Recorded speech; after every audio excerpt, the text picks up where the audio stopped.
С чаем.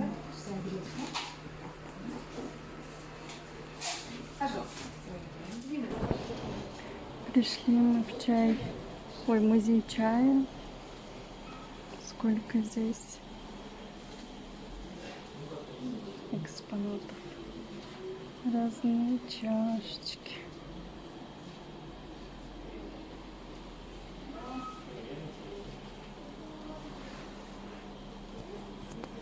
Очень красиво здесь.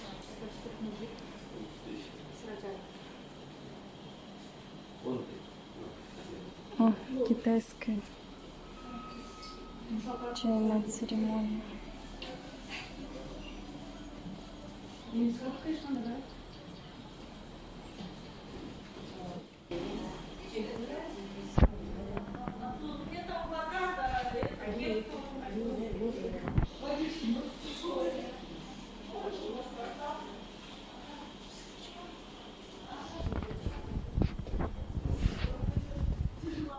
Растения постригают высотой не выше середины человеческого роста, а вот в Китае в национальном чайном парке растет старейшее чайное дерево, и его высота 25 метров, метр 20 диаметр ствола.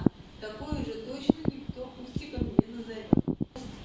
Но удивительно, за один раз такой паренек мог спускать до 150 килограммов чая, чуть ли не в 2-3 раза больше собственного веса.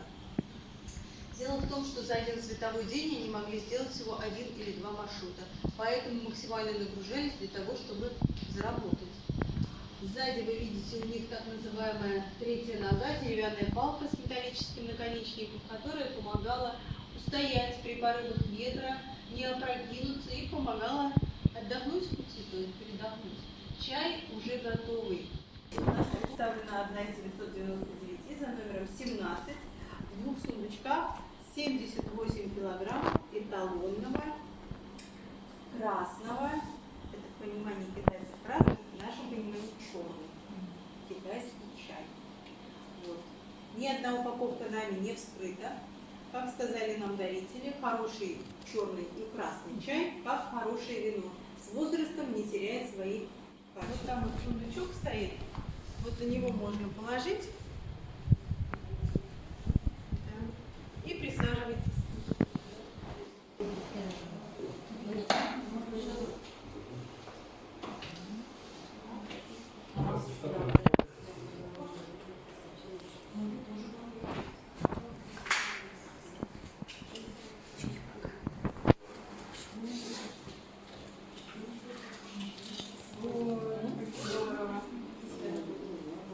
Ой, эти поездные чашки. И какой набор чайный. Вот ложки, вилки, вот какие чайные ложечки.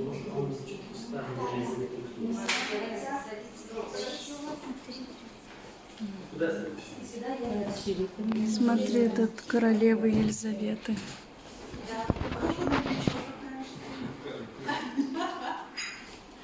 О, мам, смотри, тарелки знакомые.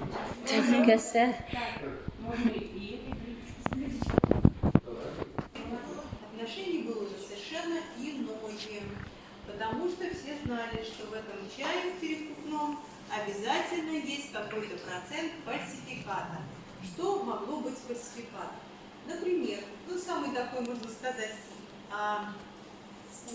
экологичный способ, это когда гувернантки собирали спитой чай после хозяев, подсушивали его, а потом перемешивали со свежим, но благодаря приказчикам в лавке, понятное дело, гувернантки сами в лавку не зашли, да, приказчики их учили, скажем так.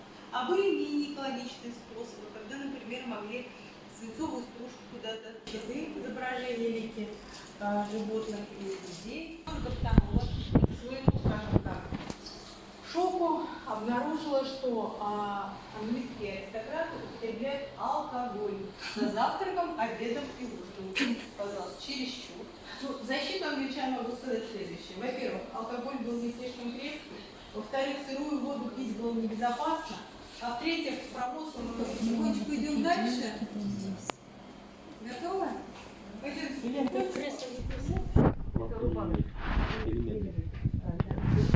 находимся в так называемом христианском зале, поэтому здесь так много предметов христианской утвари, в том числе орудия труда. Ну, должна вам сказать, что, конечно, чай очень долгое время считался напитком для избранных. Далеко не всем он был по карману. На постоянной основе могли себе его позволить только купцы, аристократы и духовенство. А все остальные сословия, ну, в лучшем случае, когда-то пробовали, а в худшем, как, например, с крестьянством, вообще могли всю жизнь прожить и ни разу даже не попить. В народе даже ходил такой юмор. Раз прислал мне барин чаю и велел его сварить, а я отроду не знаю, как проклятый чай варить. Вот я взял, налил водицы, сыпал чай я весь горшок, положил я перцу, луку и петрушки корешок. Он долго удивлялся, чем я мог не угодить. Лишь потом мне догадался, что забыл чай посолить. Такие казусы встречались не только в России. В Англии мать одного моряка получила в подарок, значит, упаковку чая. Что же она сделала? Пригласила, естественно, гостей, поварила в котелке чай, затем выплеснула, как ей показалось, всю ненужную воду, на самый красивый поднос разложила чайные листья, как правило, разбивали ее топориком или молоточком, а потом уже порционные кусочки отщипывались вот такими вот щипчиками. У многих такие, да, щипчики у многих дома пользовались. лежат, молодежь находит, думает, ну как кутикулу вот эти вот. Непонятно.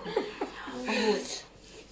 Так вот, благодаря вот такой консистенции сахара люди умудрялись пить в прикуску, то есть одним маленьким кусочком по 3-4 чашки или стакана. То есть он сразу не растворялся. Да. Надо обязательно заглянуть к нему, иначе не поймете, как устроено. Сейчас я контрольные вопросы вам буду задавать, молодежь. Или дома это есть на даче? Нету? Есть, но Не пользовались. не пользуюсь. Она не пользуется. Или 2, или 3 раза. Так, сразу сюда насыпали горячие угли. Как правило, из печи, даже у печи был специальный буфет для угля. Сверху ставилась такая труба с коленом, изогнутая. А Она почему у вас обеспечивала... трубы нету? Есть у нас труба, только она вот там вот. Да. Она обеспечивала тягу. Через какое-то время, понятное дело, вода согревается, а угли, наоборот, что делают? Остывают, потому что вода была колодезная. И нужно было добавить туда, вот, в тулово, да, в топочку туда, что-то, что года, однако, ну, СССР-то распался в 91-м, еще этикетки все не перенастроили. Да. И он такой интересный, то есть этикетки еще советские, а акцизная марка, правда, она уже истлела на многих, но видно, что она есть. Она уже российская. В принципе, этот экспонат можно приобрести.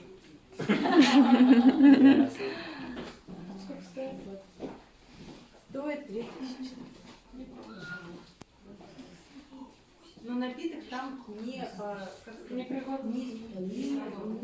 испорченный. Вот мы такой кофе мы пили, такой чай я пила. Ну, вот как индийский продавался. Да. А этих у вас нету, татарский капса чай, да, вот сибирский, у вас нету? По-моему, нет. Это у меня бабушка помнит, это самый, вот до сих пор у меня запах. Плитки, Да, Я плитками, так ага. красиво. Плитками чайников. Татарский стол. Вот здесь чак-чак, бурсаки, Они были также сухофрукты. Да, он Мёд. квадратный, у него прямо до сих пор у меня запах детства и вкус вот. Присаживайтесь за стол, не стесняйтесь, выбирайте место, будете друзьям вот так вот раздать, да, порционно, можете и закупить вот такой вот, почему бы нет, зато гарантия, что он свежий и вкусный. Так, ну пока вы Татарские сапоги. Гармошка. Патефон. Чуть похоже. Вот татарский писатель Тукай, Абдулла Тукай. Раньше такие серванты были.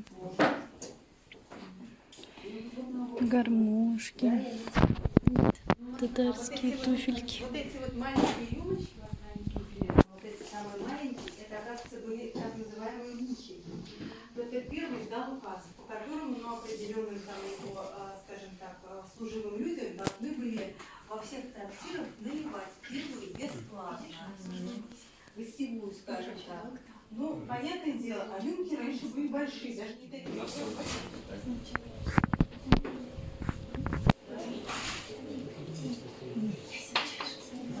Привет и сказали. Там вот это зеленый чай, вот, а классический китайский, а потом травы. Здесь идет зеленый чай, снег, мята, лимон и трава. Самый лаконичный. Потом батыр, тоже зеленый, но вот больше трав. Тут на одну чашку, да? Не на чашку, на один чайник. А, на один чайник. Да, на По полный 30 литр. рублей нет? Совершенно верно.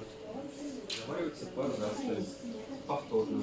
Либо если у вас повторно чайник... брать не Да, повторно можно. Он довольно тонкий, так что один раз, если вы просто заварите, получится такой, ну, очень легкая заварка, как чефир. Вот.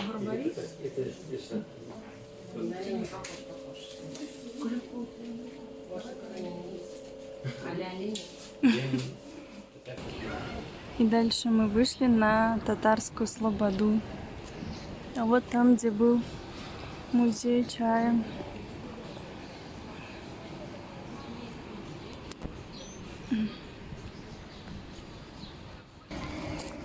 Здесь на Татарской Слободе. Вот есть такие вот павлины красивые. Еще там, по-моему, это индюки, нет? Кто здесь?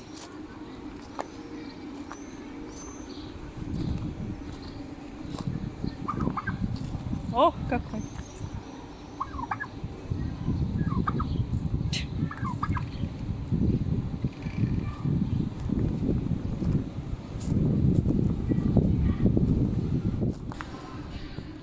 Павлин распушил хвост.